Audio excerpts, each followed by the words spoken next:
So friends, अपन chordates का classification देख रहे हैं और कोर्डेट्स के क्लासिफिकेशन के अंदर एक सुपर क्लास है जिसका नाम है पीसीज। इसका अपन ने जो भी इंट्रोडक्शन था पीसीज के जो भी कैरेक्टर्स है वो प्रीवियस वीडियो के अंदर देख लिए। अब पीसीज की जो क्लास है यानी पीसीज को तीन वर्गों के अंदर बांटा गया है। एक तो प्लेकोडर्मी के अंदर, कॉन्ड्रिक्थिस एंड ओस्ट्रिक्थिस, इन तीन क्लास के अंदर बांटा गया है। इस वीडियो में इन तीनों के बारे में बात करेंगे, तो आप चैनल को सब्सक्राइब कर लीजिए, आगे भी आपको कोर्डेट से रिलेटेड बहुत सारी वीडियो देखने को मिलेगी। तो सबसे पहले मैं आपको रिवीजन के रूप में बता देता हूँ कि कोर्डेट्स जो कोर्डेट्स है, कोर्डेट्स को दो ग्रुप्स के अंदर बांटा गया। एक तो एक्रियनेटा के अंदर, एक क्रियनेटा के अंदर। और जो एक्रियनेटा है उसको दो सब फाइलम्स के अंदर डिवाइड किया गया है, यूरोकोर्डेट एंड सेफेलोकोर्डेटा। इनकी भी क्लासेस है, उनके बारे में अपन ने बात कर लेती। अब बात कर लेते हैं क्रियनेटा।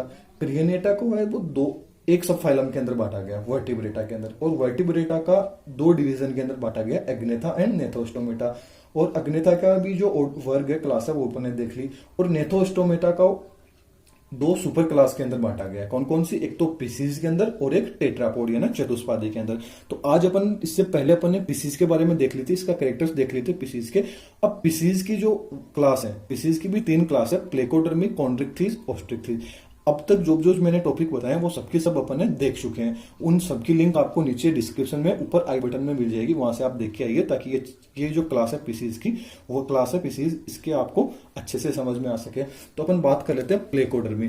प्लेकोडर्मी के अंदर जो मछलियां पाई जाती है, यानी पीसीज नाम से पता चल रहा है मछलियां, तो प्लेकोडर्मी क्लास के अंदर जो भी मछलियां पाई जाती है वो सबके सब किसमें पाई जाती थी? एक तो डेवोनियन युग एंड पर्मियन युग, इसके अंदर पाई जाती थी। है ना, प्लेकोडर्मी के अंतर्गत जो भी मछलियां थी वो कौन सी?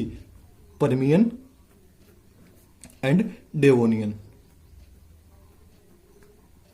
इस युग के अंदर पाई जाती थी। तो पूछ लिया जाएगा कि प्लेकोडर्मी की जो मछली है वो कौन से युग में पाई जाती थी? पर्मियन युग के अंदर एंड डेवोनियन युग के अंदर पाई जाती थी। और ये जो मछलियां थी, इन मछलियों के अंदर जबड़े और जो दांत थे वो क्या थे? कम विकसित थे। तो प्लेकोडर्मी की जो अंदर जो मछलियां आती है उनके जबड़े यानी जो, और उनके जो दांत यानी टिथ थे वो क्या थे? कम विकसित थे, कम डेवलप थे, विकसित कम थे। ये चीज भी क्लियर हो गई कि इनके दांत भी कमजोर थे।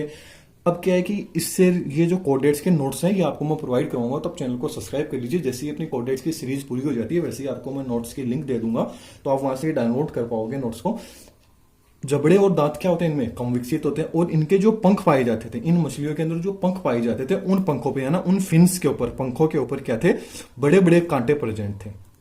क्या थे? बड़े बड़े कांटे पाए जाते थे। बड़े बड़े क्या पाए जाते थे? कांटे पाए जाते थे। और इन मछलियों के शरीर के ऊपर क्या था? एक बोनी प्लेट्स का सुरक्षात्मक आवरण पाया जाता था। क्या पाया जाता? बोनी प्लेट्स का सुरक्षात्मक आवरण पाया जाता। इसलिए इनको आमंड फिशेस भी बोला जाता है ना, कवचित मछलियां भी बोला जाता है। तो पूछ लिया जाता है, एक क्वेश्चन पूछ लिया जाता है, आमंड फिशेस किसके अंदर आती है? आमंड फिशेस पूछ लिया जाता है, आमर्ड फिशेस किसके अंदर आती है? प्लेकोडर्मी मछलियों को बोला जाता है आमर्ड फिशेस। किसको बोला जाता है? प्लेकोडर्मी मछलियां का। एग्जाम्पल पूछ लिया जाएगा तो आप एग्जाम्पल क्या दे दोगे? क्लाइमेटियस।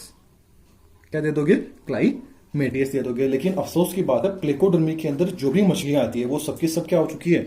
लुप्त हो चुकी है, विलुप्त हो चुकी है सबकी सब। यानी ये इस क्लास की जितनी भी मछलियां वो सबकी सब क्या हो चुकी है? लुप्त हो चुकी है। और ये अलवणीय जल था उसके अंदर पाई जाती थी। ये तो प्लेकोडर्मी की बात कर ली। तो अपन जो चीज लुप्त हो चुकी है वो इतनी इंपॉर्टेंट नहीं है, उनको नहीं पूछा जाता है। अपन जो चीज अभी प्रेजेंट है, लुप्त नहीं हो, उनके बारे में बात करेंगे। तो अपन बात कर लेते हैं कॉन्ड्रिक्थिस, उनके बारे में डिटेल से बात करेंगे। कॉन्ड्रिक्थिस नाम से ही पता चल रहा है, इस वर्ड को यदि दो भागों के अंदर डिवाइड कर लेंगे तो एक तो वर्ड अपन को मिलेगा कॉन्ड्रीज, कॉन्ड्रस, और एक मिलेगा इथीज। ये दो वर्ड अपन को मिल जाएंगे। कॉन्ड्रस का अर्थ क्या होता है? कॉन्ड्रस का अर्थ होता है कार्टिलेज यानी उपास्थि। कॉन्ड्रस का अर्थ क्या होता है? उपास्थि यानी कार्टिलेज। और इथीज का अर्थ क्या होता है? फिश यानी मछली। तो नाम से ही आपको पता चल गया होगा, नाम जो मैंने लिखा है उपास्थि मछलियां। तो कॉन्ड्रीज क्लास है, इसको क्या बोला जाता है? कार्टिलेज फिशेज भी बोला जाता है। इंपॉर्टेंट चीज है, पूछ ली जाती है कि कार्टिलेज फिशेज किसको बोला जाता है? कॉन्ड्रिक्थिस को। और ऐसे ही बोला जाता है आमंड फिशेस किसको बोला जाता है? प्लेकोडर्मी क्लास की मछलियों को बोला जाता है। तो इन मछलियों के अंदर जो अंतः कंकाल था वो किसका बना होता है? कार्टिलेज का बना होता है। किसका बना होता है? उपास्थिका कार्टिलेज का बना होता है, इसलिए इनको क्या बोला जाता है? कार्टिलेज फिशेज भी बोला जाता है। और इस वर्ग की जो इस क्लास की जो मछलियां हैं वो मछलियां कहां पाई जाती है? समुद्री जल के अंदर पाई जाती है। इस क्लास की मछलियां कहां पाई जाती है? समुद्री जल के अंदर पाई जाती है। और इनके अंदर जो नोटोकॉड होती है, इन मछलियों के अंदर जो नोटोकॉड होती है, कौन सी? नोटोकॉड। वो नोटोकॉड क्या होती है? पूरे जीवन काल उपस्थित रहती है। नोटोकॉड क्या होती है? इनमें प्रेजेंट रहती है पूरे जीवन काल, पूरे जीवन पर्यंत इनमें नोटोकॉड प्रेजेंट रहती है। और इनके दांत होते हैं, दांत प्लेकोइड सल्क द्वारा बने होते हैं ना। प्लेकोइड जो सल्क होती है इनके अंदर, अब सल्क भी मछलियों के अंदर बहुत प्रकार की होती है, उनमें से एक जो प्लेकोइड सल्क होती है, कौन सी? प्लेकोइड। इंपॉर्टेंट चीज है, याद रखिएगा, सुनिएगा ध्यान से, कि प्लेकोइड सल्क है वो मॉडिफाइड किसमें हो जाती है? दांत के अंदर हो जाती है। इस क्लास की जो कॉन्ड्रिक्थिस क्लास की मछलियां, इनके अंदर जो प्लेकोइड सल्क होती है वो दांत में मॉडिफाइड हो जाती है। तो दांत किसके द्वारा बने होते हैं? इनके प्लेकोइड सल्क के द्वारा इनके दांत बने होते हैं। और इन मछलियों के सिर पर पृष्ठ सतह होती है ना, सिर की जो पृष्ठ सतह होती है उसके ऊपर एक थर्मो रिसेप्टर ऑर्गन पाया जाता है, जिसको क्या बोला जाता है? एम्पुला ऑफ लोरेंजी, यानी लोरेंजिनी की तुम्बिकाएं बोला जाता है। तो ये इंपॉर्टेंट चीज है। एम्पुला ऑफ लोरेंजी किसको बोला जाता है? Ampulla of Lorenzini. Ampulla of Lorenzini यानी लोरेंजी की तुम्बिका है। लोरेंजी की क्या? तुम्बिका है। तो इन मछलियों के सिर के ऊपर क्या पाया जाता है? एक थर्मो रिसेप्टर ऑर्गन पाया जाता है। सिर के ऊपर क्या पाया जाता है? हेड के ऊपर, सिर पर क्या पाया जाता है? थर्मो रिसेप्टर ऑर्गन पाया जाता है, जिसको क्या बोला जाता है? Ampulla of Lorenzini. तो याद रखिएगा कि जो कॉन्ड्रिक्थिस मछलियां होती हैं उनके सिर पर थर्मो रिसेप्टर ऑर्गन पाया जाता है, जिनको क्या बोला जाता है? एम्पुला ऑफ लोरेंजिनी, यानी लोरेंजिनी की तुम्बिकाएं बोला जाता है। और इनके अंदर जो क्लोम दरारें, ग्लिस स्लिट्स होती है, वो कितनी पाई जाती है? इन मछलियों के अंदर जो क्लोम दरारें हैं, क्लोम दरार, इनमें क्लोम दरारें कितनी पाई जाती है? 5 से 7 जोड़ी। याद रखिएगा, 5 से 7 जोड़ी, 5 से 7 पेयर इनमें क्या पाई जाती है? क्लोम दरारें पाई जाती है।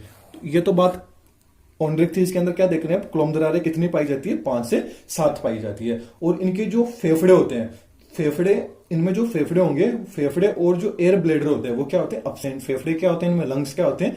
अब्सेंट होते हैं। एयर ब्लेडर है वो भी क्या होते हैं? अब्सेंट होते हैं। जिस कारण क्या होता है? इनमें ये चीज अब्सेंट होती है, इसलिए इनको डूबने से बचाती है और लगातार तैरना पड़ता है। इसलिए क्या होता है? इनको लगातार तैरना पड़ता है, यदि रुक जाएंगे तो ये मर जाएगी। तो इनके अंदर फेफड़े और एयर ब्लेडर्स क्या होते हैं? अब्सेंट होते हैं। तो फेफड़े क्या होते हैं? इनमें अब्सेंट होते हैं। क्यों होते हैं? कारण पूछ लिया जाता है क्यों होते हैं? क्योंकि इनको डूबने से बचने के लिए इनको क्या करता है? लगातार तैरना पड़ता है, जिस कारण क्या पड़ता है? फेफड़ों के नहीं होने के कारण इनको लगातार तैरते रहना पड़ता है। और इनका जो लीवर होता है वो बाइलोब्ड होता है ना, द्विपालित होता है। इनका जो लीवर होता है या ना यकृत होता है वो क्या होता है? द्विपालित, है ना, बाइलोब्ड होता है। यकृत क्या होता है? बाइलोब्ड होता है ना, द्विपालित होता है। और इसका जो स्टमक होता है, स्टमक कैसा होता है? जे आकृति का। जे आकृति का क्या होता है इनमें? स्टमक, है ना। अमाशय कैसा होता है इनमें? जे आकृति का अमाशय होता है। और इनका जो हार्ट होता है वो हार्ट कैसा होता है? द्विकोष्ठीय होता है।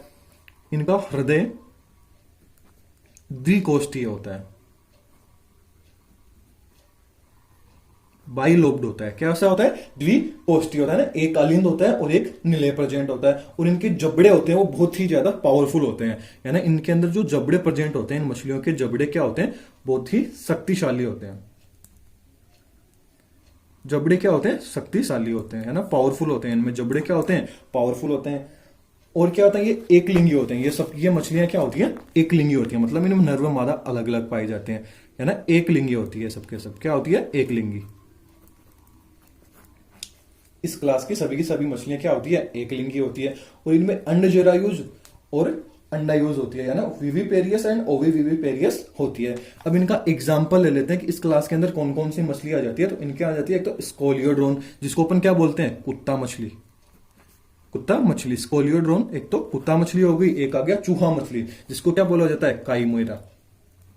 क्या बोला जाता है? काईमेरा, है ना, चूहा मछली। स्कोलियोड्रोन को क्या बोला जाता है? कुत्ता मछली आ गया। काईमेरा यानी चूहा मछली आ गया। ये तो 2 क्लास की बात कर ली। अब अपन जो तीसरी क्लास है ओस्ट्रिक्थीज, उसकी बात कर लेते हैं। तो ओस्ट्रिक्थीज तीसरी क्लास बात कर लेते हैं ओस्ट्रिकथीज।